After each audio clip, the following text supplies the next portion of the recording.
Welcome, everyone. Thanks for joining me again on Beyond the Horizon podcast. I'm so honored to have our guest, Drew D'Angelo, real estate agent, founder and CEO of Sky Sail Coastal Development.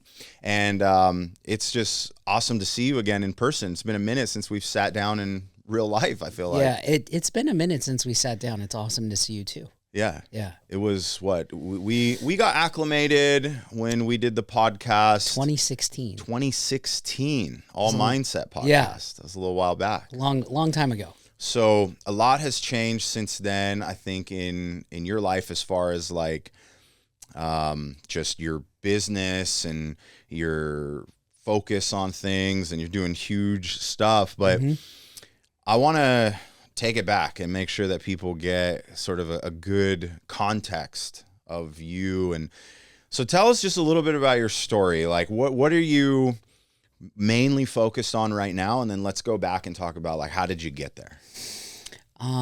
Great question. So I'm mainly focused on right now, just how do I utilize my platforms that I have, which is real estate sales and real estate development, and integrate my faith into that.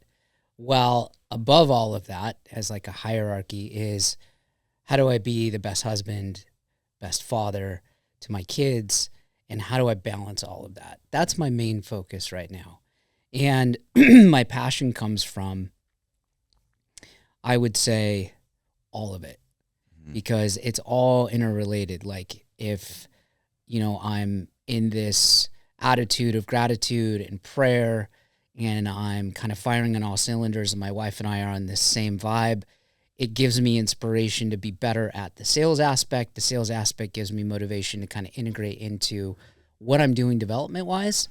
And so that's my main focus. I mean, it's not really like certain days are all development, certain days are all sales, but it's, for me, all the time is business. I mean, I'm sure you can relate too of, everything that you are inspired by and your business is derived from comes from how do you stay inspired, get inspired, and inspire others.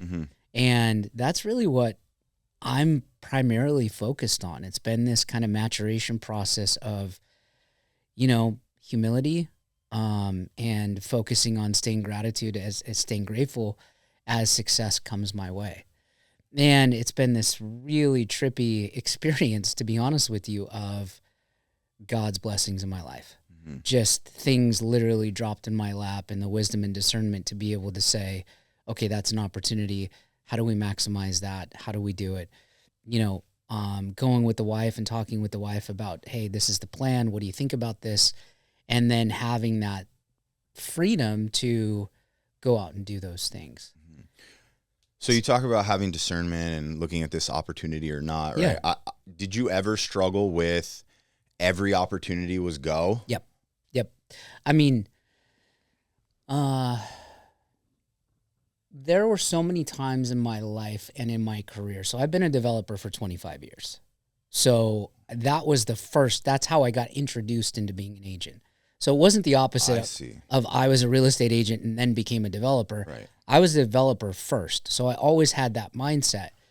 But I wasn't, how can I put it? You have to grow, you have to go through life, you have to experience things. And that's why experience is so important in specific spaces. And it's not luck. It's being around long enough, to have gray hair and see things, so many different scenarios and so many things play out to where you can look at it and look at patterns and recognition and the like. And we can go into that some other time. But for me, it was, that came first. And so I really just wanted to focus on, okay, I can make money, right? That was the thing. Like every deal is a good deal. So let's look at it like that. And you get so emotionally connected and you get so kind of emotionally invested, which was a mistake. And every commission that you would make from a sales side was like, hey, let's go do it. So yeah, I mean, I struggled with that. I struggled with that. How do you discern like who's a time waster? How do you discern, is this going to be a relationship? How do you, and these are the thoughts that would go through my head. How do you become better at your craft in recognizing, okay, this is where I want to spend my time versus I have to spend my time. Right. And it flipped from I have to I want to. Right. And that only experience taught you that. Right. So basically you have to go through the process of having time wasters, having deals that fall out. Like, this is just part of it.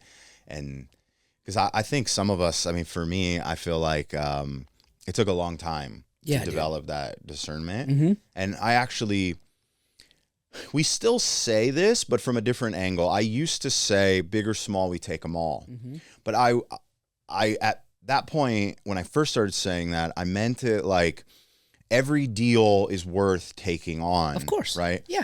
But now I speak from a firm standpoint that, like, we don't turn people away, right? Like, we're doing financial services. So if you have hardly anything, if you have nothing and you just want guidance, we are here to help you. Mm-hmm. But we also have to recognize what is the value it brings to the business and how much energy could we put in. And there has to be a judgment of that. I used to just be, everyone gets the same, every deal's worth it. And you realize later, like, that's unsustainable. But you're working on serious deals, man. I mean, I watch what you're working on. These are not like, 10,000 and 5,000. I mean, what's the biggest deal that you've closed? On the sales side or development side? Let's do both. What's the biggest deal as an agent? So on the sales side, the biggest deal I ever closed to date is a 14-unit building in San Clemente, and that was $13,750,000. Okay. And then I had the opportunity to, my then development partner came in. We put a condo map on it, and then we flipped out of all of those. So redid them, and then I was able to sell 14 of those units. So, oh, dang. Yeah, so that was... So if you add all of that together, the original and then the restructure. You're talking like a $24 million deal in one. And I got to work with one of my best friends and biggest mentors in my life, Greg.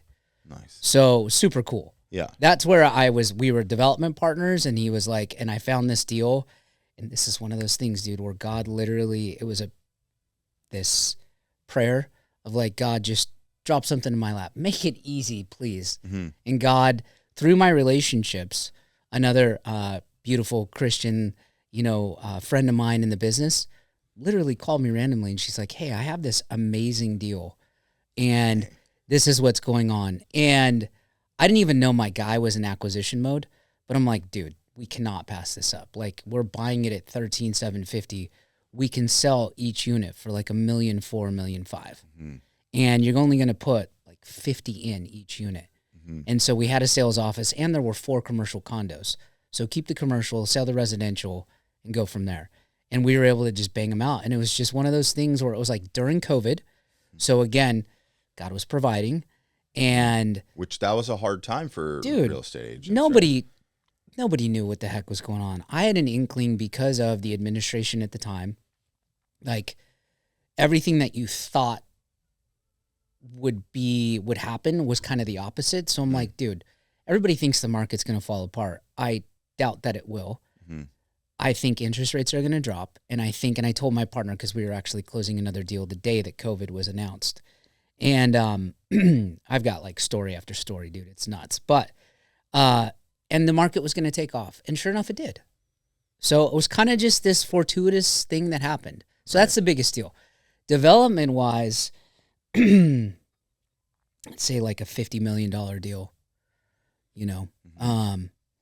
And development is a little bit different. It's not closing the development. It's raising the capital and looking at projects, like whether it be a 4-unit, urban infill project or suburban infill project to a, 1,000-acre, subdivision that you're creating as a master plan community. Those tend to be hundreds of millions of dollars. So I've been involved, luckily enough in my career, to have been involved in a lot of those. Yeah. So I see a lot of the posts you're making, right? You're working on something, I think, in Dover Shores right now. I am. Right. So are you focused more on residential development, or is it a mix of everything? So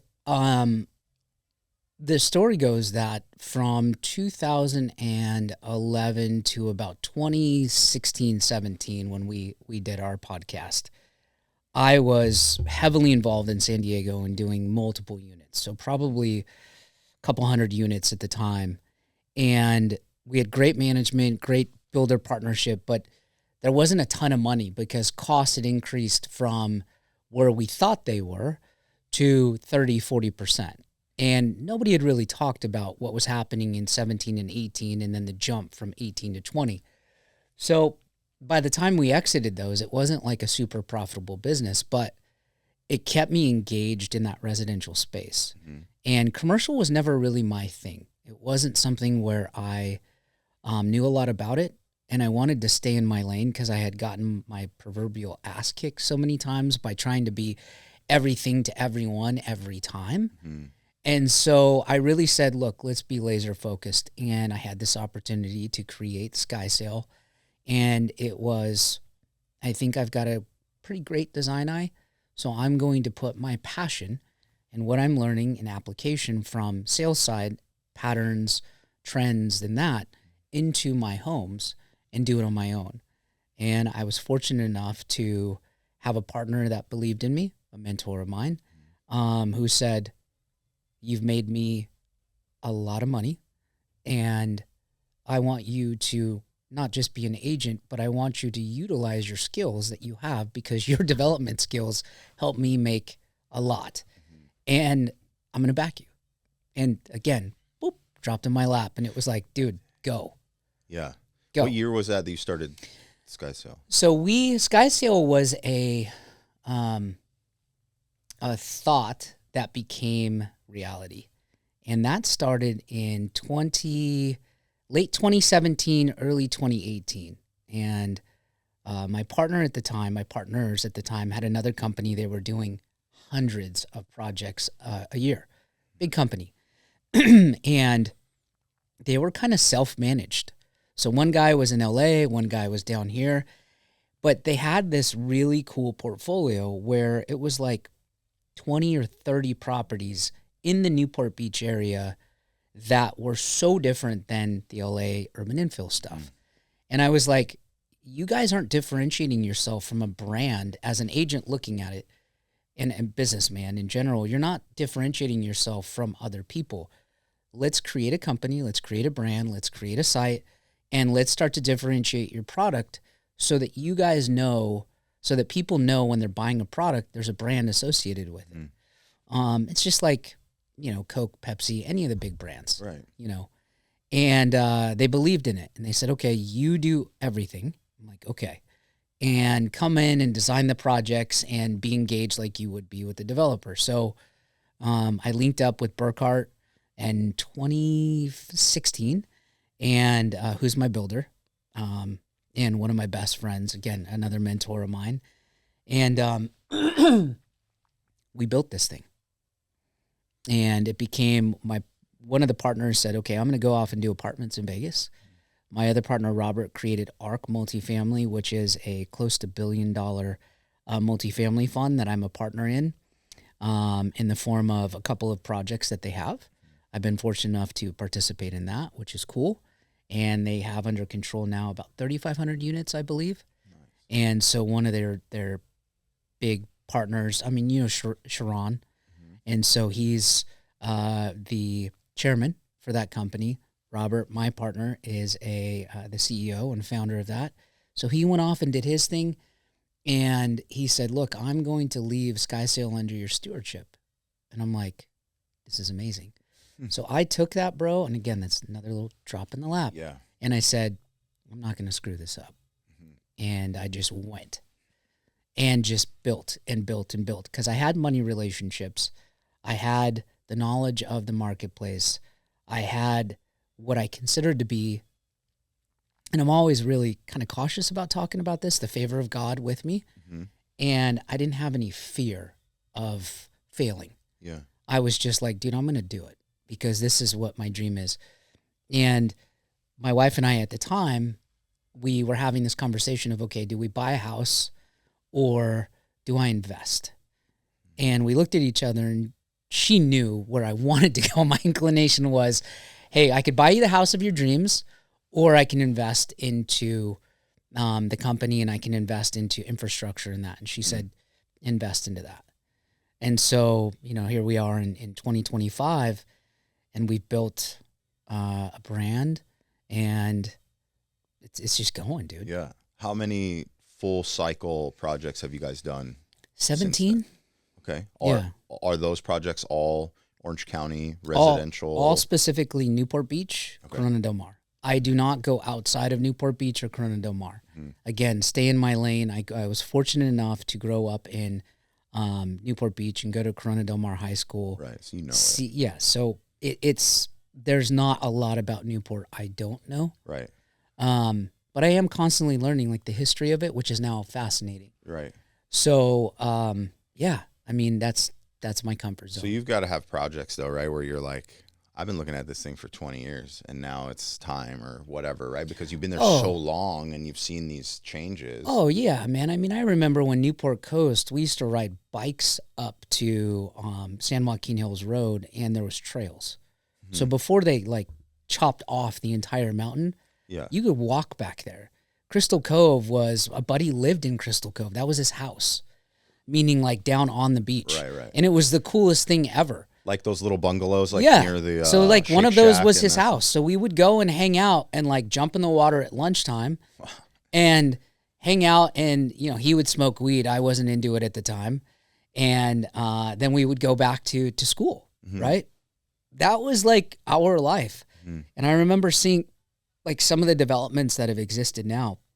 Fashion Island was mid-rise and a couple of high-rise towers and then a bunch of parking lots. I remember Fashion Island when, I'm dating myself, but yeah, I've seen a lot of development happen and seeing areas where it used to be kind of what we would call the ghetto. And that's a derogatory term, but the ghetto of Newport Beach is such a cliche to say. Right. You just dude, that doesn't exist. It's the dumbest thing to say. But we used to consider that okay, that's really not where we want to go. Mm-hmm. And it's such a veiled look at life, right? Having traveled the world like I have and seen true poverty. So I just feel so dumb saying that. But we used to think that. So it's important to get context there. Yeah, but I get what you're saying. Every place today, they are opportunity zones. Yeah, right? Man, yeah. So the Port Streets. The Port Streets were all old homes, and that's where everybody lived. Mm-hmm. And you look at Spyglass, and you look at Spyglass before it was Newport Coast, and you just see all of these areas. So to answer your question in a long-winded way is, yeah, man, I've been watching a lot of areas for a lot of time and always thinking one day I'm going to do a house there. Mm-hmm. So Harborview Hills South always has been one of my favorite communities. And so I was able to do 2 homes there and set 2 records and that stand today, and I drive by and see homes, well, actually 3 homes there, and just feel that sense of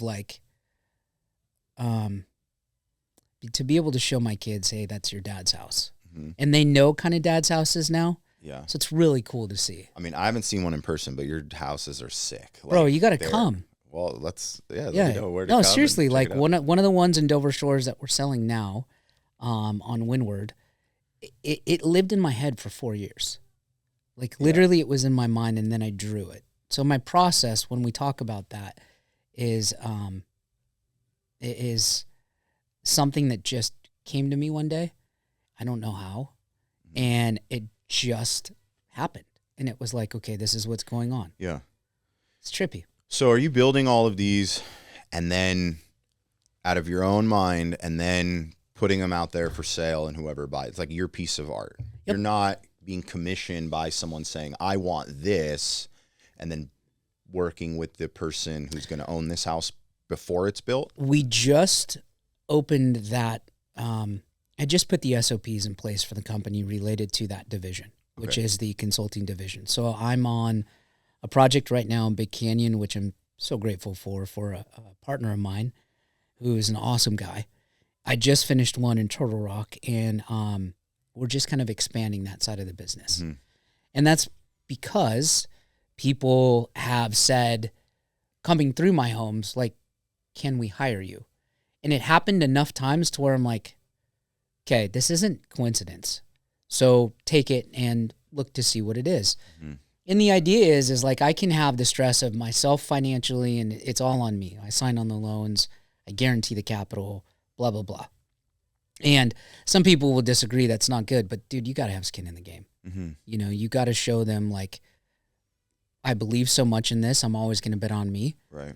But having the consulting side is like, look, here's a fee, and I don't have the stress. I just get to have fun and design a product. Mm-hmm. And kind of deal with the emotional side of it a little bit, and basically become the CEO of a project. Mm-hmm. So bring in the build team, bring in the design team, have the vision come to life, and then help the process get done. Yeah. Because I speak both languages, is what I always say to clients, which is I speak the language of a builder because I understand that process through and through.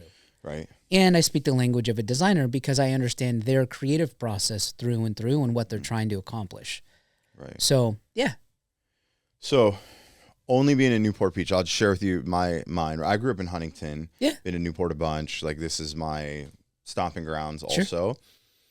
And then, you know that we traveled, right? My wife and kids. Bro, I and love left. that story, dude. Yeah, it was fun. I mean, there's so many stories there. Yeah.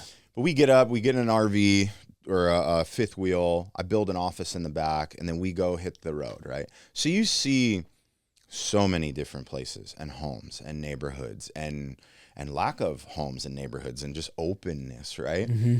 And I feel like ever since we come back, there's zero like settlement on where do we actually want to be, like in the sense of like if I can build my dream home, or we go like where do we want to be? It's like mm-hmm. almost like it doesn't exist now. Mm-hmm. And, you know, you're talking about Newport, and the one thing that I've always kind of made fun of a lot of Newport, especially like down by the beach, is like you can like high five your neighbor while you're sitting on the toilet. Like the houses are like that far apart, like all over the place, right? And I know that's not true in every neighborhood, right? But God, we want space. Sure. Like after going through that and mm-hmm. staying on people's properties and seeing things, and like there's some really cool towns in other places, but at the same time you don't get all of the same things you get in Newport Beach or Orange County, and right, so it's like such a struggle. I mean, I don't know if you've done a lot of traveling, and if you've ever, I mean, you come right back to the hub where you're from. What is it that draws you back here when you've seen so many other places? Why always here? Man, other than maybe your business is obviously here. Yeah, but like you, I have the unique ability to be able to work remote and have a staff behind me that can show a property, right? As long as I've walked it a couple of times, I can walk a property and understand the details within probably 10 to 15 minutes, depending on the size of the house, and understand what each material is and be able to explain to a client.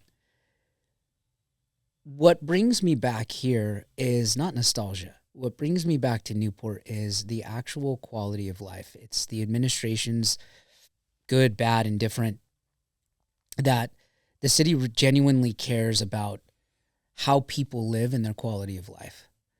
It's a matter of how well planned the city of Newport Beach is. And Newport Beach is one of the only places where I think you can be surfing, get out of the water, go snowboard, come back, mm-hmm. and surf again if need be, mm-hmm. or go and eat world-class restaurants with world-class schools and have a very good mix of people. When I was growing up, Newport Beach was not a ethnic mix. Mm-hmm. Now it is ethnically mixed. Mm-hmm. That's a beautiful thing. Yeah, for sure. And so when you have that happen and everybody buy in as a resident, whether you're renting, whether you own, doesn't matter. You have this quality of life in this bubble, if you will, mm-hmm. where it's nice to be a part of. It's clean, it's safe, it's home. Mm-hmm. And for me, the water has always been home.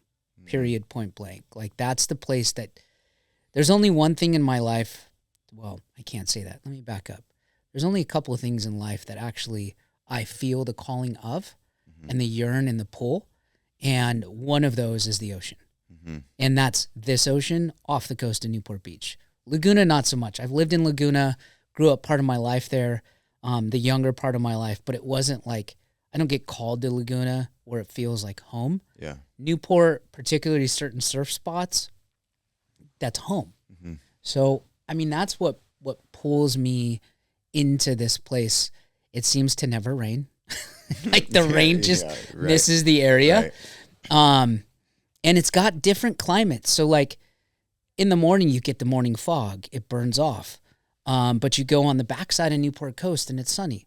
So you have these different climates within this very small, beautiful city. You've got boating. You can kayak. You've got the trails. You've got Back Bay. You've got the estuaries. You've got these places where you can go and escape and feel like you're in somewhere else, but still be very close to home. And that's what I truly love about the city of Newport Beach. Wow, you must be someone who can sell Newport pretty well. I'm like, let's stay in Newport. Yeah, Newport. I mean, dude, Newport's dope. In Huntington, I spent a lot of time surfing in Huntington Beach. Yeah. I've seen Huntington Beach grow. I mean, Main Street, dude, was like shacks. Oh, yes. When I grew up. For sure. And now it is a revamped area. And I remember the oil fields and like parking there and the oil guys being like, okay, cool. And we'd run across the street because the break was good. Like, I remember all of this stuff. And Huntington's a wonderful place now. It used to not be that great. Yeah, no, it wasn't. Yeah. And now in it's become, in general, this investment hub where it's an alternative to Newport Beach. And the quality of life there is pretty dope. You know? It's just a different beach town. Right. And that's also, too, what I love about Newport is that you can go to Huntington, you can go to Laguna, you can go to Dana Point, you can go to San Clemente. So you have all these little, like, microclimates of, like, different vibes and different towns with historical, like, just dopeness in it. And so, it's cool. It is. It's legit. We still need to make this surf sesh happen. Dude, let's go. We got to go. Let's go. Let's go. And I feel like that calling too, that's like the hardest thing. When we were on that trip, I had my surfboard with me underneath the RV and we went and it was a long time. I went, I don't know how many months it was, but like almost 6 months. Dude, you were gone a while. Well, I was gone for 14 months. But it was 6 months. We were like landlocked inside, and then we hit North Carolina. But it was like this big, and it sucked, and it was cold, and it was wintertime. But I was like, I'm going out. You're going out. Went out, and then I surfed this little like island in Georgia, which was no way. Also, it was like this big, and it was cold, and it was not any good. But I was like, I'm going out there. Sure. And then I actually surfed for real in Florida, and I went to Cocoa Beach. And we went and I surfed and I was like, oh man, but it didn't feel the same as the Pacific. And that was my first like real surf with real waves in the Atlantic because the other spots was nothing. And that calling is kind of always there. I surfed in Texas in the Gulf. My son's first wave he ever caught, believe it or not, was in Texas. No way. Yeah, that's a great story. Yeah, I surfed Waco in Texas.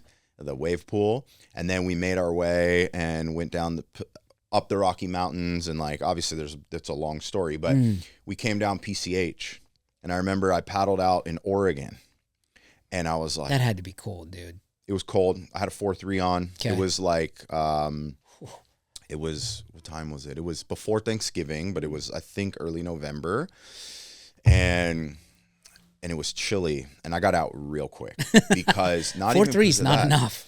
No, but I was the only person out at this spot. I was at like some state park. The waves were pretty good. There was like a pack of seals that freaked me out. They like one popped up and these just big giant brown eyes staring at me, and I was like looking at it, and then it would go away, and then another one would pop up over here, and I'd look, and I'm like, what? And then 2 or 3 of them came up, and they were just staring me down, and they're huge. Yeah. And I'm like, I'm getting out of here. I'm like, you don't feel something's safe. Gonna mistake me for one of those things, right? So I actually got out of the water and I'm rolling up to the parking lot, and then there's these 2 longboarders, husband and wife, and they're pulling in the parking lot. I was like, are you guys going back out?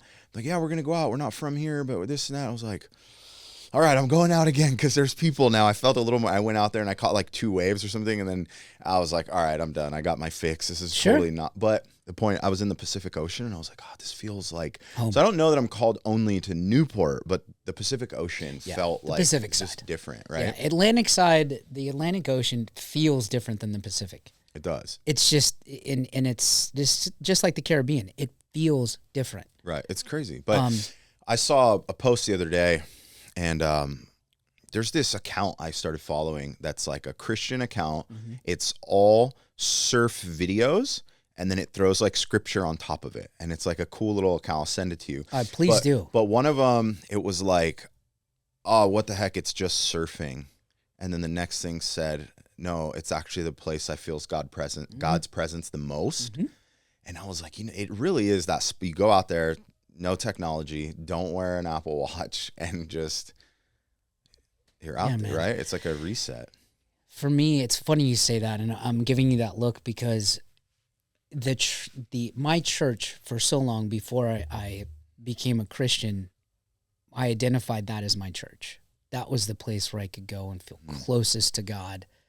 It's the place where I created SkySail. It's the place where I've sorted out, problems with my marriage, with the kids. It's the place where I've had to self-reflect more than any other place in the world. Mm-hmm. And it's also the place that provides me that peace and joy and that stoke when you get out of the water. Your day is just innately better. Good, bad, and different of your session. Mm-hmm. Like, I've never gotten out and surfed and been like, oh, dude, I shouldn't have gone. Yeah, like never. Ever. And there's times where I've gone to the gym and I'm like, dude, I didn't give it my all. You have all these, surfing is just completely different. So it's such this special, like, sacred place to me. Mm-hmm. Yeah. Yeah, and you don't have to be good. I'm not a good surfer. I just love it. No, you just have to go in, and the culture is such that it's so accepting of, look, you're out here and you're doing something that the majority of the population doesn't do and can't do. Right. Which is you're swimming in the ocean which is not our natural environment. Right. You're surfing on energy, period. And you're enjoying the sun. Like, it's a great place. Mm-hmm. You're in the elements. 100%. I love that. And I know other people connect to other things, rock climbers and these things, but I never got that much. I there's no connection like it. No. None. No. For me. Same. And you. I feel the same way. Yeah. So how often are you getting out there? You're doing a lot of business. Are you able to surf a lot? I'm not able to surf as much as I used to. I used to surf almost every day. And I surfed a couple times with Sam, and I haven't surfed in probably a good 3 months, but I miss it so much. Right. Like, I'll take the kids to the beach and we'll walk, and I'll be like, that's a good wave. All right. Well, we got a good excuse to break. Yeah. I think it's been like a month now for me. Yeah. I was able to get out there that last big swell. I surfed Northside Huntington. Nice. And got beat up on way too small of a board. Yeah. And it was just good to get a good little wipeout every now and then you need. Yeah. And that's what's great about beach breaks is you know where the bottom is, you can get up. Yeah. Right. Don't get caught inside or, paddling too much. But yeah. Yeah. Exactly. I've been playing a lot of tennis because that's also my other place where I could just let loose. I don't think about anything, and I could just hit the crap out of something. Right. So you're a purist, though, because the pickleball is the new craze. I'm a purist, bro. Pickleball is... I played pickleball for PE. And literally, that's what we did. Yeah. And it was just I never even heard of pickleball until a few years ago. No, dude. No, it was paddle ball. Right. And, I mean, we had these plastic paddles and that, wiffle ball or whatever it is. Yeah. And we used... And I just destroy guys in PE. But yeah, for me, it's a wonderful sport for everybody, which is why it has such a mass appeal. Yeah. But tennis, for me, I am a purist. That's the sport I love. It's the sport that fed me. Literally, it fed me. So, I love it. Yeah. Earlier, you were talking about you're careful to talk about the favor of God's hand in your life. What do you mean by that? Why are you careful, or why do you... I feel so undeserving at times. I feel like it's an imposter syndrome. I feel like, because of our sinful nature, I just feel not worthy, right, at times. And so I am very careful to talk about that. And I know that favor is not fair, but I'm very cautious because I don't want it to come off as boasting, and I don't want it to come off as I'm uniquely different than anybody else, because I'm not. I tend to find that, and my wife is probably the sole reason that I'm more connected with the Lord than anything else, because she is very anointed, put it that way. And my point is that there's just this undeserving element of it, and so that I feel unworthy talking about it, because I don't want it to be misunderstood, because a lot of people don't know what that means.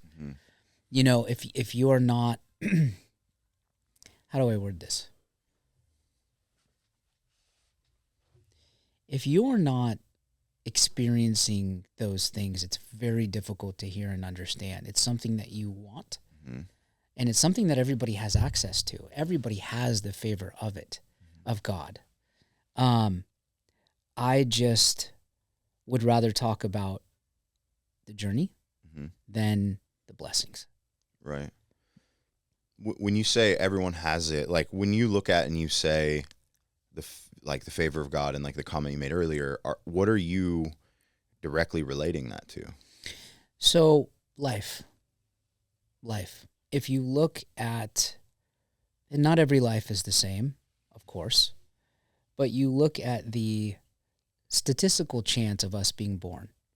You look at the fact that, yeah, we can clone things, but we can't create a soul. When you look at that and what a gift that is, and of course it's easy when you have money in the bank, a roof over your head, food in the fridge. It's super easy to be grateful when things are awesome. It's the life in general that you have. We're all born the same way. And we all die in different manners, but the same way. And I believe that we all go to the same place. Our journeys are uniquely different. I look at that and I say everybody is given that blessing of life. And that when God created us in his image, I personally believe that he gave us his favor as well.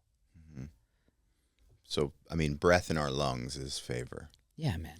And I think a lot of us, I mean, I've definitely struggled with this before, but you think of favor being like the accomplishments or money or the things that have happened. Have you ever thought that way?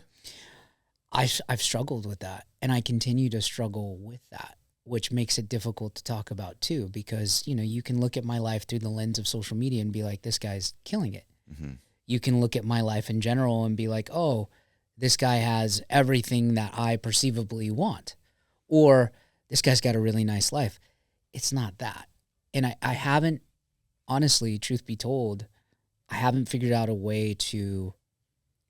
discerned a way to communicate that without attaching that. You know what I mean?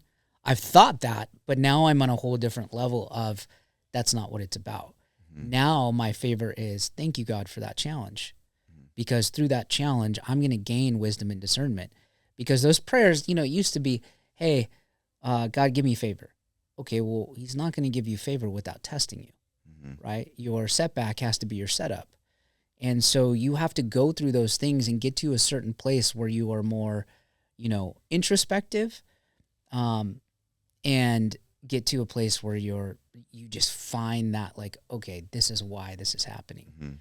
And that's something I struggle with every day, right? It's like you have to monitor, and I monitor my prayers of like, okay, am I asking out of selfishness, like almost like a mini narcissist, or am I truly coming from a place of, you know, prayer and petition to the Lord of, God, help me do your will, right? Like less of me, more of you. Right. I struggle with that, dude.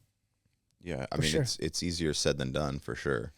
Daily, dude, daily. So you said your setback needs to be your setup. Yep. Are there any setbacks that you can share? So I'm sober for almost 18 years now. Wow. And so what I can tell you is in 2008, I had alcohol. It was alcohol and cocaine, you know, and this was a combination of feeling insecure, This was a combination of not anybody's fault, just habits that formed into an addiction of the mind of I have to do these things in order to feel this certain way. No God, no anything. And my son was born in 2008. So the day he was born, I became sober. And that was the toughest financial time that I've had. And I was on the verge of literally stealing formula in the Newport Coast parking lot because we had gotten down, it was like less than $50. And at the time, I had moved my mother-in-law down from Marin County, my then mother-in-law, down from Marin County. I was living in Newport Coast in an apartment that, I was like, okay, how am I going to make rent? And I didn't have enough money to go buy formula. Dude, I used to take jars of quarters and whatever my spare change was to the coin machine to get money for gas, to get to where I needed to go to try to make money. And like I went from being a developer, making a salary and having a future lined up for me to having absolutely nothing and being newly sober. Mm-hmm. So what that did... Correct me if I'm wrong, but being newly sober and then having all this stuff, for a lot of people, that's a formula to break their sobriety and relapse, right? Because it's like how they're going to get through it. Like 100%. Did you think you might, or was it a struggle for you? That was when the day my son was born, and he had to look at me, and I was essentially under the influence, and I saw purity in his eyes looking at me that was impure. That was it. Like that was my bottom. Mm-hmm. And I never wanted to look at him with unsober eyes because he was my only one at that time. Mm-hmm. And I also had some legal troubles at that point. Mm-hmm. And so it was like, you got to get your ish together. Right. And I never looked back. I got immediately immersed into the program. The County of Orange helped me as well, which is great. They have a wonderful program, which is like an outpatient program. Mm-hmm. I had to be accountable, things that I was not in my life before, right? Accountable, self-reflective, not selfish, of service, and kind of out of yourself. Mm-hmm. And so I worked the 12 steps in sequential order, helped a lot of men during that process and remained sober. That setback set me up through that I met somebody. So my sponsor, who's one of my best friends today, my grand sponsor, who's one of my best friends today, comes to every single holiday that we have at my house. That formed a relationship with somebody that ultimately led me to my wife, led me to the fund management space of real estate private equity, and then led me to a place of like getting out of what I would call debt and poverty to a place of comfort. And it was through that setback that I was set up through this. God had worked this, like, you're going to get straight. You're going to seek me. You're going to find me. You're going to be grateful. But along the way, I'm going to give you the gifts of life, which is he gave me my wife, dude. He gave me another daughter in the process of sobriety, another daughter. He gave me my only daughter in the process of sobriety. He separated me from a woman at the time that was probably going to be my demise, because we were addicts together. And it's just great. And then there's so many different, that singular moment created a lifetime of service. Mm-hmm. And I shouldn't say a lifetime. It created 18 years to this day of service, almost 18 years. And it created perspective. And because of those things, I was able to really look at life differently.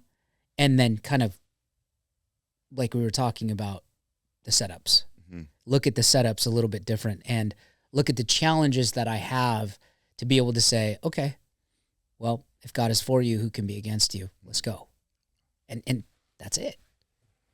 That's an amazing story. Yeah. But how long was the duration of that? The duration... Like from you look your son in the eyes and you say, I'm going to be sober, right? And then you're struggling financially and you go, and then you talked about the introductions and like when the bottom, like 3 years. What? Okay. 3 years. It was 3 years of getting out of that. Mm-hmm. And it was just, as soon as I got sober, man, that veil that I had on was lifted and mental clarity came in. And it was one of these things where I all of a sudden understood mathematical equations I didn't understand before. It was, I all of a sudden took all the knowledge that I had like conveniently forgot, I guess, but I absorbed, from land entitlement to fund management to, putting a deal point together to writing a business plan. I literally came through the clarity of sobriety. And so as I was able to just kind of create a business, become profitable at it, take care of my kids, close that business down, create a fund through my relationships because I had become sober enough. People believed in me. My story is literally my success is because people believed in me. I am not self-made at all. I am made by the generosity of others and my commitment to service and looking at the bigger picture of relationships. And it took me 3 years to get that. And once I did that, it was never looking back. But we had a pruning season when I met my wife. I was killing it. Then all of a sudden I lost it. So she supported us, paid my child support, paid my rent.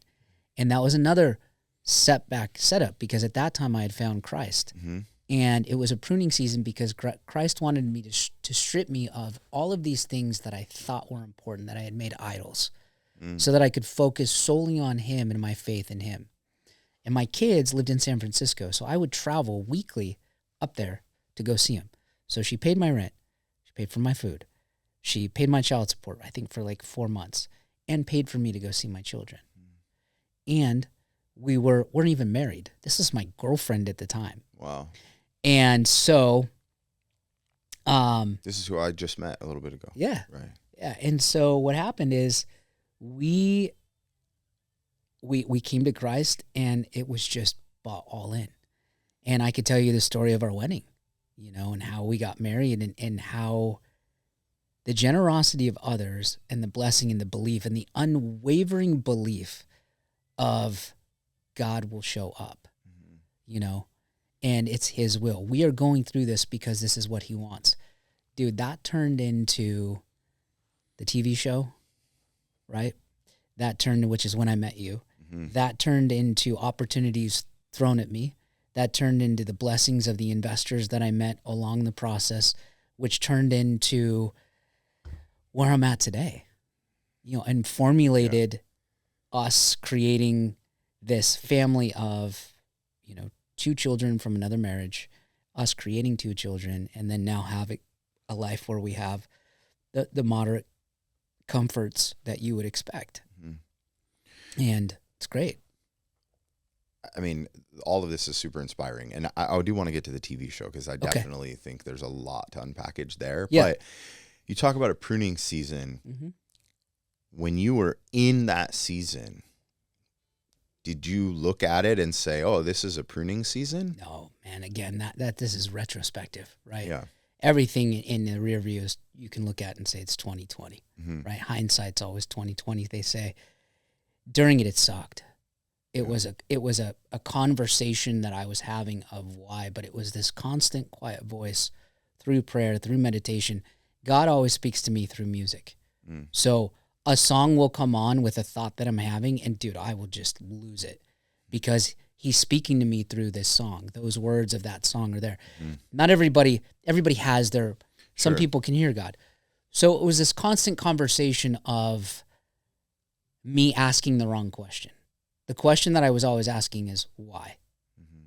And the actual answer, the actual question to ask, and when I figured that out, it became more easy, was, what is this for? What? Not why, but what? Yeah.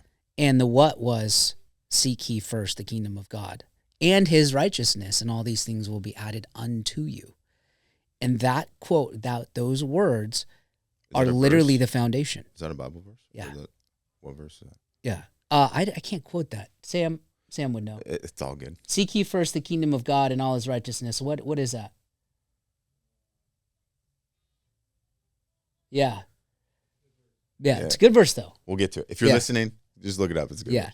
So, And I'm nervous because you called me out on that. So usually I would be like this. It's all good. That's what I'm here for. But yeah, thanks. Find the nerves. Thanks. But yeah, so that to me, that verse gave me the what, right? And what I was doing is I was, in my way, seeking the kingdom of God, but I wasn't seeking his righteousness, right? It was, okay, I'm doing this, like, I'm going to tithe with the expectation that I'm going to receive. Right. Right, and it's better to give than to receive. So when you do those things and you have that, your perspective starts to change. God starts to shape you through experiences. But yeah, I mean, it sucked. You know, it was this constant struggle of like, oh, why is God doing this? But you're like faking it till you're making it. You're saying these scriptures. And then it's when you get past a certain thing, you look back and go, now it makes sense. You know, and so that's it. During that time of struggle, you were a developer still? And you were working for a company, or you were a solo developer? No, so I was partners with my dad. So I had worked my way up. So my dad, let me get this right. 2011, my dad got in a terrible car accident and almost died. And I had just met Marjorie, 2011, 2012. Yeah. And, you know, it was this pruning season. And I hadn't at that moment in time, said, I dedicate my will and my life to the care of God as I understood him. I'd done it through AA. I hadn't done it in the come to Christ and become a newborn Christian, right? So my friend at the time, who I was talking with, who I had raised a bunch of money for, like $4 or $5 million over the past couple of years, $6 million actually. He knew that his dad was a pastor, who's my pastor now, and he was one of my best friends, and he's still a really close friend of mine. I called him and was like, hey, my dad got in an accident. I'm going there. We prayed and everything was good. And I remember going through that process of like almost losing my stepfather, who was my best friend, biggest mentor, and the guy that introduced me to real estate. And so he's also my mom's best friend. So seeing my mom go through that and her fear and what was happening, I had to step up. And so we underwrote a deal on the back of a napkin as he was coming out of things. And that deal became a contract, which became a property, which formed a relationship. That relationship went on to be hundreds of units with the guys that I decided to build in San Diego that we did. So it was just these brave moments of, you know, saying, what do you got to lose? You know? And then when I found Christ, when I said yes to him, if you will, everything started to link up and I'm able to talk about it like I am now. Yeah. During that, dude, I was a mess. My car was repoed. I was a new agent. Like, my girlfriend was paying my freaking bills. I felt so much less then, but I had this confidence, this inner confidence of like, this is temporary. And one of the things that we learn in AA is this too shall pass. And so I was able to foundationally go back to those things and say, okay, this too shall pass. Right. But I got to keep doing the work, right? Keep working till you work it. And that's what I did, man. Now that saying is double-sided. Of course. Right. So how do you prepare yourself for this too shall pass? Like,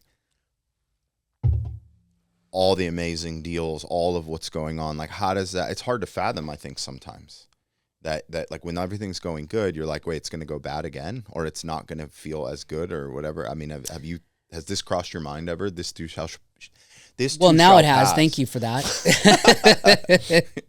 Yeah. How can I put this? Fear is always there. But fear is something that is manufactured, I believe, through the lack of knowledge.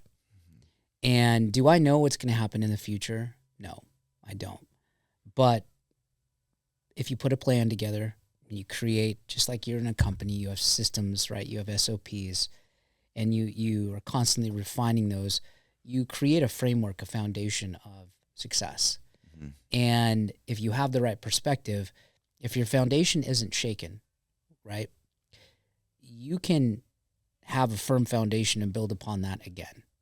And I've said this to myself, and I've had the fear because my stepfather, being a land developer, is one of the riskiest things you can be, because you can have it all and lose it all, and have it all and lose it all, and have it all and lose it all.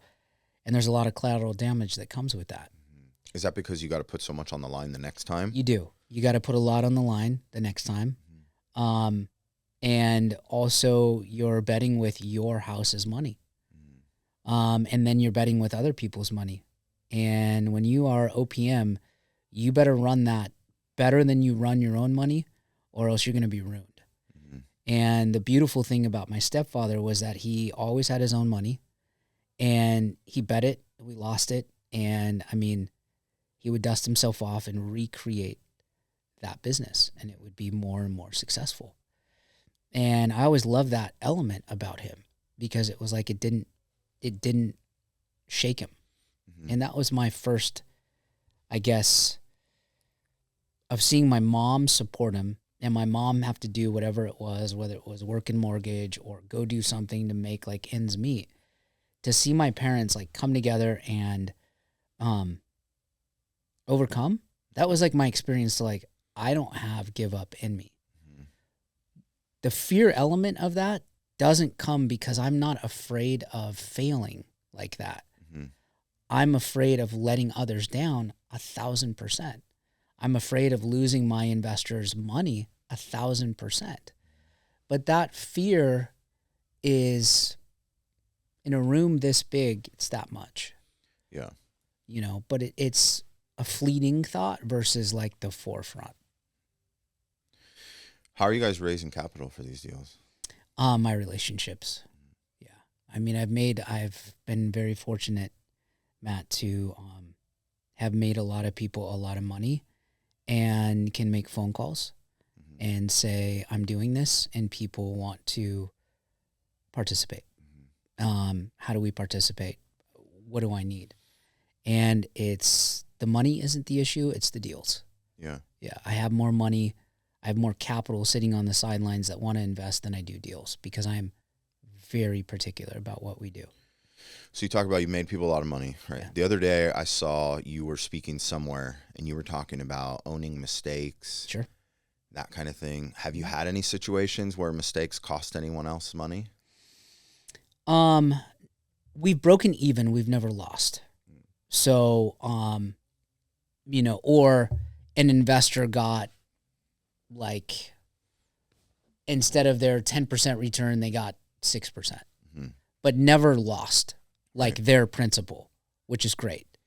And owning the mistakes is more, when I was talking at that specific event, and Sam did a wonderful job on that clip, it was more about, the question was asked from a real estate agent, from an agent's perspective, like, how do you become successful? And it's, you literally got to put your foot on the gas, drive fast, and take chances. You have to make the mistakes, because you don't come into this game when you get your real estate license having the full playing field and knowing the politics and the dynamics and the marketplaces and the numbers. You might have a pretty decent idea, but you don't know. Right. And you have to throw it against the wall and see if it sticks, dude. And you have to be willing to be like, okay, I did that. Have I made bad real estate decisions? Of course. Absolutely. Have I advised clients to get into a deal as a real estate agent in the very, very beginning of my career that ultimately weren't as great of a return as I thought? Probably, but I don't remember those being like, hey, they're failures. Yeah. It's more like, okay, let's look at the total picture of the relationship and portfolio, and hey, you may have lost, or not lost. Let me rephrase that. You may have not done so well over here, but you're killing it over here. You know, time will balance out. Let's take a look at the bell curve. Let's look at the financial modeling. Let's go from there. So yeah, you know, but there are, every day in my life, I'm like, dude, I make mistakes literally every day, literally. And I have to look back at that and own it. Being married, I make a lot of mistakes. Yeah. You know, with the wife, like, I say stupid things. And I don't understand her because she's a woman and I'm a man and I deal in buckets and she deals in pools, right? And so I have to own those things and be like, oh my God, I can't be this, narcissist about how she may be feeling. And those are quality problems to have, dude, because you're able to recognize them, Well, all of them feel like quality problems after you recognize and get over them, right? Like once you make it to the other side. Yeah, I mean, I'm not going to sit here and glorify like, oh, go through it. It's easy. Dude, it sucks. Yeah. If I could, my nature is, God, please make everything easy for me so that I don't have to do that. That's just not life. Right. It's not living. Well, it's that, I think I said this the other day on the podcast, but the good times or tough times make strong men make easy times make weak men. And it's this cycle, it's a cycle. Right? So it's the cycle. Bring on the challenges, right? Yeah. Just give me the... And we see that most with our children because, the things that I think for me being a dad of 4, 17, 15, 8, and 4 years old, you got a full spread there. Yeah, bro. 20s, one in my 30s, 2 in my 40s. Or no, 2 in my 30s, 1 in my 40s. Yeah. I mean, you got like the teenage stuff while you got a 4, you're taking it at the same time. But I think as parents, we want what's best for our kids, and we tend to be like, oh, I don't want my kid to go through what I went through. And it's this, going back to what you were saying, it's that, right? That's where it gets really tough to kind of monitor specific things because we want to protect and have them grow and teach our boys to become men. And I always say this to my daughter, which is, I've never been a 15-year-old girl. I have no idea what it's like for you, but I'd love to know. Help me understand. I can help you with boys. Stay away from them, period. Like you're not dating till you're 21. But yeah, man. I mean, there is, it's so easy to say it in rooms like this, with friends like you and be like, oh yeah, this, and this, to make it sound cool. But the reality is that none of it is cool when you're going through it. None of it is easy. It sucks, all of it. And there's no prayer, pill, or anything that can prepare you for what your individual experience is going to be through your individual hardship. There's just not. Right. You got to go through it. For sure. And I think as someone of faith, and you're praying and you're trying to get through it and you're asking for wisdom and guidance and what's the path, all these things, right? And there's this period of time where you keep praying, you keep asking, you keep wanting clarity, you keep over and over and over, and it's like, am I praying wrong? What do I do? Like when it is the test of faith, right? Because you're like, I'm going to believe again that tomorrow might be different, or the breakthrough is coming. And it's powerful. And it's true. You keep going. And I think like you telling the story that you get to look back and have 20/20 vision on these moments of pruning and getting through your addiction and all that stuff. Those are the opportunities where someone in the midst of it right now goes, okay, well, if we're all children of God and he loves all of us, then I will get what they got as far as like the breakthrough and the moment of coming out of suffering. Before, I think Mike was on and camera running, we're talking about Job and your friend and things he's going through and all that, right? And it's like, just stay the course, right? You will make it out the other side. You will. It's just the stick-to-itness, and it's I found that when I have at times lost faith, for sure, it was more selfish. I lost faith in me versus what gave me what I have. Right. So I don't want to forget to talk about the TV show. Oh yeah. So how did this come about? Like, tell me about it. You had Team HD for a while, right? Yeah. So we still have that. Okay. With Hoda. So we created that as a result of the TV show. So the TV show was, again, this drop in that. And which show was it? I mean, it's called Real Estate Wars. And this was around Bravo. When like all these real estate shows are kind of 2015, off, right? 2016. Okay. I literally was sitting at my desk working on a development deal. And I get a phone call, and it was this random phone call, so-and-so from such and such casting, production company, not casting. And I'm like, okay. And then they called me again, and it was, this is so-and-so, this person referred you. And I was like, okay, this seems legit. I texted that person. They're like, answer the phone. So I answered the phone, and then all of a sudden it was, hey, this is so-and-so from the production company. We work for Bravo Television. And I'm like, I know exactly who you are. Mm-hmm. Well, we're doing this cast for what was then, and actually our contracts read $1 million listing Orange County. Mm-hmm. And I'm like, dude, this is fantastic. Okay, what do I need to do? There had already been $1 million listing before this. Yeah, $1 million listing LA. There was $1 million listing, I think, San Francisco. $1 million listing. There had not been OC. There had been rumors that they had filmed for OC, but nobody had a contract that said $1 million. So, and nobody had that listed with Bravo. So our contracts were this, and then the story changed, and that's fine. But so flash forward, I do the interview, and I'm like, okay, this kind of self-loathing, like, oh, I'm not good enough, I'm not handsome enough, I'm not. And then I just talked to my wife. I went to her and I said, I'm feeling this way. What do you feel about it? She's like, don't sign anything if they offer it to you. Let's pray about it. And we prayed about it. We went to our pastors and we said, look, we need discernment from you. How do you feel about this? What do you think? And they said, use it as a vehicle. And what I never wanted to do was never not be myself. Mm-hmm. I wanted to come off as authentic as possible and not be a character or a caricature of myself, but be genuine. Mm-hmm. And so I got the part, if you will, or I got the opportunity to be a part of it, and we just went on. Mm-hmm. And it was really cool because it was this like secretive thing. We were filming like 8 hours a day. Yeah. People kind of knew what was going on, but we couldn't post anything about it. And I sucked at the time at social media. I didn't have my dude, Sam.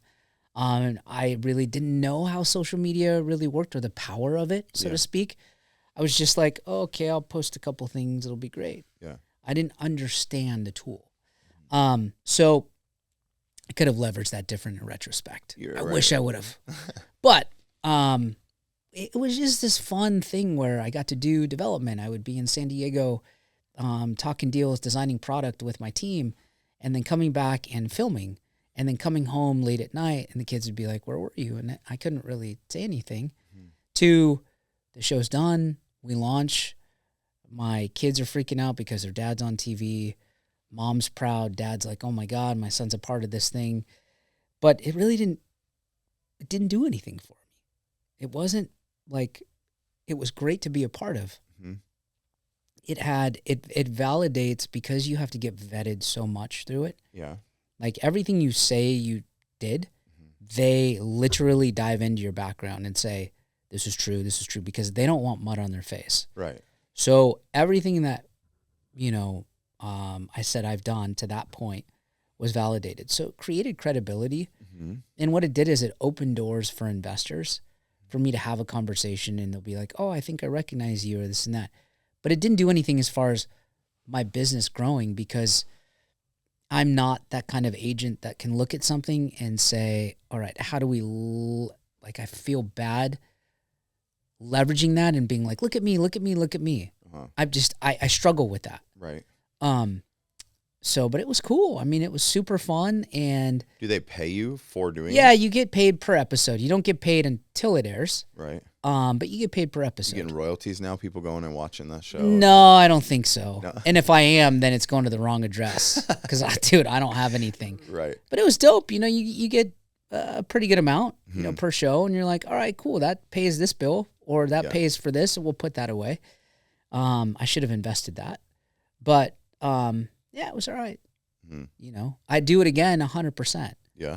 Especially with now that much more experience. Yeah. Oh, dude. How many episodes were there? Oh, I want to say there was 14. Okay. Yeah. So that's one season. One season. Okay. Yeah. And then After that ends, it's just like life back to normal, doing your thing. Yeah, so you film for like a year, then they're in post-production for 3 months to 5 months, and then they give you an air date, and they say, okay, we're going to go. So now it's different. That was kind of the analog way, and now it's like the Netflix way of we're going to shoot, and then a week later we're going to have an episode. Like they're that fast. Wow. It's completely different now. Yeah. Versus the way that team operated. They still may be the same, but I'm not in that world right now, so I can't really speak from a like authoritative position, just more like it seems as though like Selling Sunset and those guys, they film and their episodes are there. Right. Like it's real time almost, which is cool. But yeah, it was something that I'd love to have the opportunity to be on TV again. It was just super cool. Yeah. It was just fun. Well, who knows? In not that much time, maybe you get one of those little drops you're talking about again. Yeah. Someone's like, I was listening to you on this podcast, and Yeah. then I saw you want to do it again. It'd be Who cool. knows? It'd be cool because there's so much more. Like I'm in such a different phase in my life now than I was Right. then, because I was 30-something then. I'm 40-something now. And then you were doing real estate transaction. You were an agent on that show, right? Agent and developer. On the show. Okay. Yeah. So they knew that I was a developer, and it was this, you have these production meetings and it's like, tell us about your products. So they didn't want me dominating the show because they'd be like, well, I have 40 unit development that I'm doing down here. Come and film. And they're like, yeah, well, let's talk about this 20. And I'm like, okay, it's cool. They wanted everyone kind of on the similar. No, playing there field, was or- definitely like, they wanted the storyline. Like development to them was boring. Right. It was like, okay, well, you're a real estate agent. We don't want you to outshine the guy that kind of brought you in. Right. And so there's this balance of who you are and what have you. Right. So I was like, okay, cool. I know my place. I know my role. Here are my clients. Here's the deals. Let's go from there. Now you wanted to be authentic. You wanted to be yourself. Yeah. But like, how hard are they trying to just write the story? Dude, I mean, so hard. So much so that I mean, truth be told, because I'm out of my contract now, so the statute of limitations is gone. It's scripted, bro. Like, How scripted? It's Give me like an it's example. scripted. Like you'll meet and you'll say, okay, here's the story. They'll be like, okay, cool. We need a little bit more spice. They'll say that. Here's what I want you to say. Here's what I want you to do. And then you'll do takes. So like if an agent's coming in and there's like drama that's supposed to be, there's a take. Or you could have closed the deal like 4 months ago, right? But the audience doesn't know that because they're not on the MLS. Right. Now they would know if it closed because everybody's way more educated on Sure. all of the different platforms, which are wonderful consumer platforms. But it's scripted, or it's like, hey, let's create drama between this so that then we can focus on this. And I mean, you're just sitting there going, okay, I wanted no part of that, dude. Right. Like there was times where they're like, hey, let's have you switching teams because it was team versus team. And I'm like, I'm not going to do that. Mm-hmm. And so they would have them come out and they would like have their own private meetings. And then the team would come out and be like, hey, Drew, would you ever switch? And I knew what was happening at the moment. And I'd be like, no, I'm good. Like I'm loyal. This is my guy. Mm-hmm. And, situations like that. Right. So did they ever push hard enough where like, you got to do this or else this or? There was one thing that I absolutely regret. And if I see the gentleman again, I'm going to absolutely apologize with my heart in my hand and probably tears in my eyes. And that was, we did an interview and I called a guy a douchebag. Mm-hmm. And he's not a douchebag. Yeah. And I got caught up in the moment, and I got caught up in being in Hollywood, being in my suit, being in this production studio, and just being very like, hey, let's get in the moment, and he won't mind. Well, he minded. And he was a guy that did nothing wrong to me. And I said that because he was a guy that was single, very wealthy, and liked women. And I called a guy a douchebag for what? I regret that. Yeah. Because that was not my best moment. Because when that aired, everybody was like, bro, that's not the guy to say that about. So I was scared. But it was also not a moment where I'm proud of where my kids saw that. Right. Yeah. And I mean, my kids have heard me say worse because I am a human being. And it's not an excuse, but they've heard it. But to have your dad say that on television about somebody gives them permission to behave that way.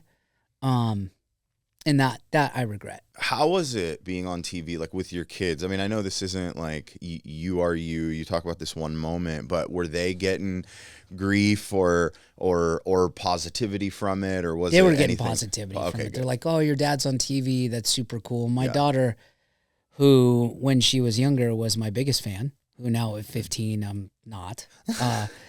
You know, she would be like, "My dad was on TV," and she would like promote me, right, which is fantastic. Yeah. So for her, it was this cool thing of my dad's on TV. Yeah. My son, who's always been very like steady Eddie, he could care less, right? My oldest one, he was like, "Okay, that's cool, Dad, but great." But my daughter, which mattered, truth be told, it mattered most to me because that's my baby girl. Like, that was cool to feel like, hey, I'm actually cool in my daughter's eyes. Right. That's really where it mattered. Being recognized when I go out, like in the store, you know, at that time, was not like a big deal. You know, now like being recognized from social media and people coming up and saying, "Hey, I follow you because of like your message. This meant a lot," or like whatever. That's cool to me because I'm like, dude, thank you. Is this happening like a lot? It happens a lot. Yeah. Yeah. So when I go somewhere, people will be like, they'll either say like our boy here, "Oh, you know Kevin Sturdivant." Yeah, that's my best friend, of course. "Oh, I saw your guys' content." Or they'll be like, "Hey, Drew, I follow you. Man, all your product is dope. But most importantly, that your message about God, that was awesome." That's when it hits me like, this is so powerful. Right. Which is why when I always post, I always have scripture in it. Always. Because I never want to lose that message. Yeah. But the kid thing was pretty dope with my daughter. That's awesome. Yeah. And she always does ask me, she'll sneak in like, "Hey, Dad, are you ever going to be on TV again?" And it's like, I don't know. Working on it. Not even, dude. I mean, we've had opportunities where it's been like, hey, it's cool, but everything in my life, if I chase it, I don't get it. If I let go of the result and do the work, it happens. What's been the hardest thing for you to turn down, where like you really wanted to, but you felt like God was telling you no? Money. To screw over an agent or to screw over a developer, that's been very difficult, like ethically, because I've turned down millions and millions of dollars to screw people, that could have screwed them and their family for generations to come, and I turned it down. Meaning, I didn't want to do it at the time, but I knew it was the right thing. Right. And so that's been the most difficult thing, because I always, you know, integrity is doing the right thing when nobody's looking. Right. And so, you know, talking about it isn't, I feel, very integrous, but I've turned down a lot of money because there have been opportunities to where it's like, I could have done that. I could have been a real, you know what, to this person and completely gotten everything that I wanted. I could have sued this person and won. I could have done that. No, that's been the difficult thing. Yeah. I mean, money, the root of all evil, right? But it's true, man. It is a double-edged sword, right? Just like the dollar has two sides. There could not be anything more true to that. There's a positive and negative side to it. Yeah. For sure. Do you find that in your industry, and the bigger the deals get, the more prevalent that stuff becomes? Hard to say. I haven't been involved in enough huge deals. From the development side, absolutely, dude. There's a lot of shade out there, a lot of scrupulous or unscrupulous people that do really shady things. But I'm so not in that circle and so not in that realm. It's more like I hear from somebody who hears it from somebody who's there. I have no point of attachment to it. Yeah. In the sales side, like I started off saying, I haven't been involved in enough big deals to see that. But there's a lot of cattiness, and there's a lot of dumb agents out there that give us as agents a bad name because of the way that they operate. Right. You know, for sure. For sure. You do see it with clients where they're, you know, screwing over their wife or what have you. Right. Or the wife is screwing over the husband. And they're in a divorce, obviously. You see that a lot. Oh, like they're trying to like push and get more. Oh, for sure, dude. For sure. You see that a lot. But in general, no. You know, I'm not, I don't surround myself with people that get involved with drama, right? Like my 5, like we are all God-fearing people. whether you believe in Jesus Christ or a higher power. We're all God-fearing people. Yeah. We all have a family. We all have similar goals and aspirations, and they're all more successful than I am. So, I mean, it's a good room to be in when we're all five together. Yeah. Right. So if you cross the line and become more successful, then one, do they drop off? You got to find someone else more successful. Man. I'm just kidding. But we all, you know how it goes, dude. Yeah. I mean, you've had that to where you came up, right? And everybody that was above you roots for you. And I can't say everybody. There may be those one-offs that are like, you were cool here, now you're here, we can't connect. Yeah. But for me, I don't know that I will ever look at myself as I've made it. Like, I still have imposter syndrome when people talk to me and they're like, oh, you're this. I still have imposter syndrome that I'm the CEO of a company. I accept that challenge. I know what I'm doing, but I don't feel like it's me. I feel like I'm out of my body, you know? It's a crazy thought, but yeah, it does. The out-of-body type experience, right? I mean, if you look at your successes and like some of your biggest deals, and you look at all these things, you worked for it, but you look at the life you have versus the life before 10 years, 12 years ago, you're like, dude, this is amazing. Like, you're different because I think you probably, with your mental fortitude and the way that you do things and your name, policy engineer, right? You've probably engineered that to be this and set it up, because you strike me as somebody that's not very, you're very risk adverse in the form of planning financially. So everything is systems and operations. But I'm sure you can have these moments where you're like, when you were driving for 14 months, you're like, dude, we're able to do this. Yeah. I'm able to like take my kids out of school, drive in our second home, have a write-off, work, and go do whatever I want whenever I want. And dude, just you waking up in the morning, I remember watching your post, grounding yourself with your coffee, talking about gratitude. That was the best content ever. That's cool. Yeah. Thanks. I mean, I watched every single day. Yeah.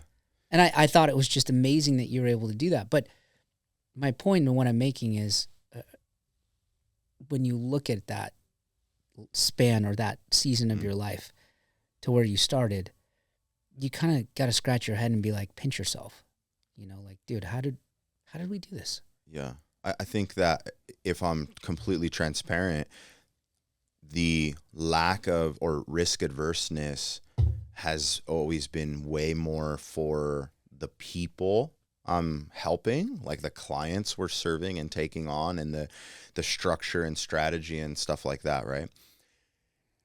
Within our business, when we went from, during that whole travel season, we went from 4 or 5 employees to 28 and back down to 14. And I will say that coming up with a plan, coming up with a strategy, coming up with how things are going to go and all of this stuff has very little to do with the real outcome. And I failed to recognize that until after. Sure. So we went through a lot of, premeditated, this is what we're going to do with this money and how we're going to do it, right? And there was a season of, well, things aren't going like the way we plan, but we stuck to the plan. Well, that didn't work. And that ended up burning a lot of capital. And then we found a place where we said, we're out of options. And we had to gut and let 14 or 15 people go at one time. That because a lot of these plans, some things were not in our control, the fact that they happened, but it was fully our response that was in control, right? So you know that saying, it's like, 10% what happens to you, 90% how you respond to it. So the response was late on some stuff.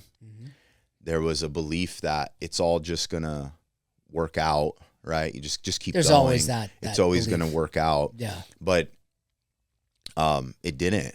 And in reality, like in personal life, I'd actually rewind 10 years was more cush than now. Crazy. Crazy. For sure. Yeah. Because we're in a season of probably, when you were talking about pruning, I think you were speaking to me that I'm like, wow, I got to look at this moment that I'm in right now as this pruning season. And that's why I asked you, do you feel like you actually felt during the moment like you were going through pruning or not? I would like to answer something with that and give, if I may, a little bit of advice. I was told that I was in a pruning season by people that had gone through seasons like this before. My pastor specifically, my spiritual leader. I was told by other people, like my mentors, that this is a season of decrease so that you can increase. So I had these people pouring in these sayings that at the time I really didn't want to hear. Right. But there were moments of clarity to where it was like, okay, yes, I know I'm going through this. Yes, I know this is what's happening. But there was always like, dude, and I think with you, what I heard a lot about is that stick to the plan part. You always have to have that foundational level of confidence that no matter what, it's going to be all right. I had that. Like, you know, I do believe that we manifest our reality, right? I do believe that we can manifest heaven or hell, right? We are given a choice based upon our free will and our decisions, actions, thoughts, deeds, and actions. And so, yeah, man, I think that innate confidence that you possess, that I see, is in talking to people, maybe it's me, maybe it's others, where they're telling you, hey, you're in that season. Like, yeah, you know, if you can recognize that, then you can shift, right? Like, I'm sure if you guys burned capital, if you kind of knew what the risk parameters were, the levers to pull prior to that, you would have. And you just had to know what the problem is. Right. Right? Yeah, no, for sure. I mean, there's categories where it's like, it was just inexperience, right? Of course, dude. And going in with a confidence that a lot of the prior things that I had touched felt like they turned to gold. But then you do have a golden touch. There was a completely new venture. So a lot, even though I was in the same industry, I was previously just acting as an individual advisor, agent. I never had W-2 employees. I didn't scale. We didn't sign new contracts. We didn't move blocks of business. We didn't do, none of that stuff happened. So it was all uncharted territory. And yeah, I went through like a 6-month season probably that was like zero. Like I felt like I just walked through fog every day. I had no idea really what was going on. I don't even remember day to day what was happening. I was just waking up, going, doing. Yeah. And then eventually I started to gain confidence back, you know, but it's emotional even talking about it because it's not done. It's in the midst, like now, like personally, we took major personal setbacks and family financial challenge and tough. And like, it is zero looking like, oh man, pinch myself today. Right. It is definitely, that's interesting. It is definitely like, on that like upward trajectory where it feels like, okay, like there is like the engine that could, you know, like we're moving, the hill is still there, we're going. And so it's been a real test of faith and sticking to it. And who do you have around you and who do you allow to pour into you? Where do you spend time? Yeah, man. Yeah. Who do you trust? Do you trust yourself? Like, you know, all of these different things. Yeah. So man, that's powerful to hear you say that. Thank you for sharing that with me. And I hope that I can speak to that in a certain way when I was talking about pruning. But what you eloquently described was the process. You know, that fog, the engine that could, that lack of faith, that lack of belief, that doubt, right? Which is truly the lack of. I mean, that's amazing. You know, and it sounds like the season that you are coming out of is a season, but for a reason, you know.